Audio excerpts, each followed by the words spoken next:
Chicken tandoori খুবই মজাদার ও tasty একটা খাবার। আর এই খাবারটা আমরা ছোট বড় সকলেই অনেক পছন্দ করি। আর যদি খুব সহজভাবে এই সুস্বাদু খাবারটাই বাসায় তৈরি করে নেওয়া যায় তাহলে তো কথাই নেই। আজকে আপনাদের আমি ঠিক এইরকম একটা রেসিপি দেখাবো। আসসালামু আলাইকুম আমার প্রিয় সকল ভিউয়ার্স, আমার চ্যানেলে আপনাদের স্বাগত জানাচ্ছি আজকের রেসিপি দেখার জন্য। আজকে আমি অল্প তেলে চিকেন তান্দুরি করে দেখাবো একেবারে ঘরোয়া মশলায়। এজন্য এখানে আমি কয়েক পিস চিকেন কেটে ভালো করে ধুয়ে নিয়েছি।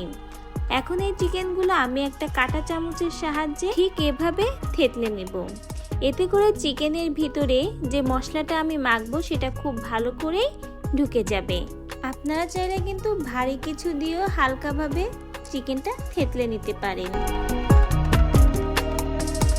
সব চিকেনগুলো আমি একইভাবে থেতলে নিয়েছি। চিকেন তান্দুরিটা ঘরোয়া মশলায় করব, এজন্য কিছু ঘরোয়া মশলাও রেডি করে নিয়েছি। এখানে নিয়েছি পেঁয়াজ, রসুন ও আদা বাটা, স্বাদ মতো লবণ, শুকনা ঝালের গুঁড়া, ধনিয়া গুঁড়া এবং ভাজা জিরা এবং এলাচ, দারচিনি, লবঙ্গ একসাথে গুঁড়ো করে নিয়েছি। এর ভিতরে দিব কিছুটা টক দই। এখানে আমি মাংসের পরিমাণটা বুঝে দিচ্ছি, আপনারা আপনাদের যেটুকু মাংস দিয়ে তান্দুরি করবেন সেটা বুঝেই দিবেন। সব কিছু এখন ভালো করে মিশিয়ে আমি কিন্তু একটা ব্যাটার রেডি করে নিয়েছি।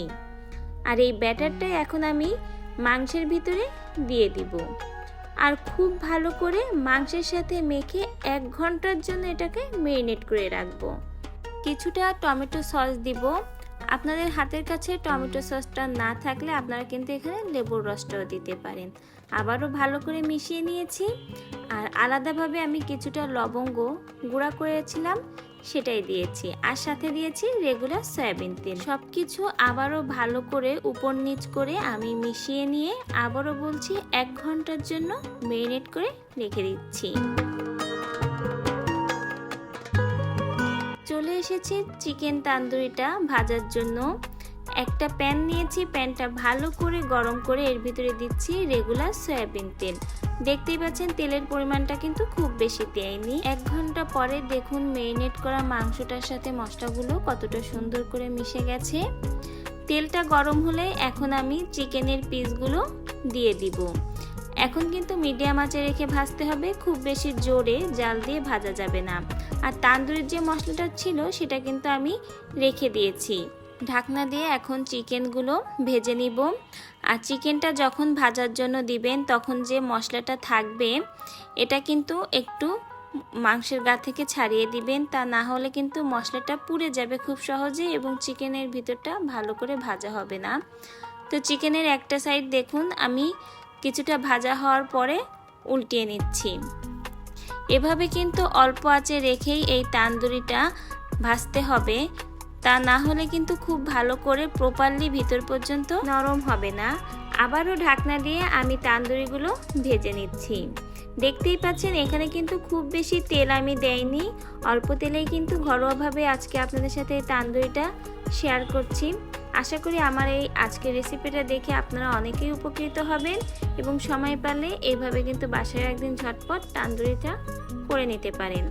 তান্দুরি দেখছেন ভাজা হয়ে খুব চমৎকার একটা কালার এসেছে, উপরের দিকটা হালকা একটু দেখুন বাদামি কালার চলে এসেছে।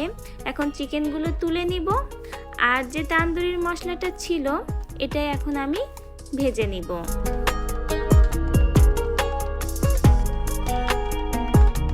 তান্দুরির এই মশলাটা ভাজার পরে দেখবেন মশলাটা অনেকটা ঘন হয়ে আসবে এবং তেলটা ছেড়ে দিবে। আর তেলটা ছেড়ে দিলেই এর ভিতরে ভাজা তান্দুরি চিকেনের মাংসগুলো কিন্তু দিয়ে দিতে হবে আর মশলার সাথে কিন্তু খুব ভালো করে মেখে নিতে হবে। আর এ সময় চুলার আঁচ একেবারে লোতে রেখে মশলার সাথে এই তান্দুরি চিকেনগুলো ভালো করে উল্টিয়ে পাল্টিয়ে মেখে নিয়ে নামিয়ে নিতে হবে। অল্প তেলে ঘরোয়া মশলায় কিন্তু তৈরি করে নিলাম চিকেন তান্দুরি। স্বাদটা একেবারেই অপূর্ব, একবার খেলে কিন্তু মুখে লেগে থাকবে। আশা করি আমার আজকের রেসিপিটাও আপনাদের সকলের কাছে ভালো লাগবে। অবশ্যই লাইক, কমেন্ট, শেয়ার করে আমাকে উৎসাহিত করবেন এরকম নতুন নতুন ভিডিও বানাতে। চ্যানেলটিকে সাবস্ক্রাইব না করা হলে এখনই পাশে থাকা ছোট্ট বেল আইকনটা প্রেস করে দিয়ে সাবস্ক্রাইব করে দিয়ে পাশে থাকবেন। ভিডিও দেখার জন্য সকলকে অসংখ্য ধন্যবাদ। সবাই ভালো থাকবেন।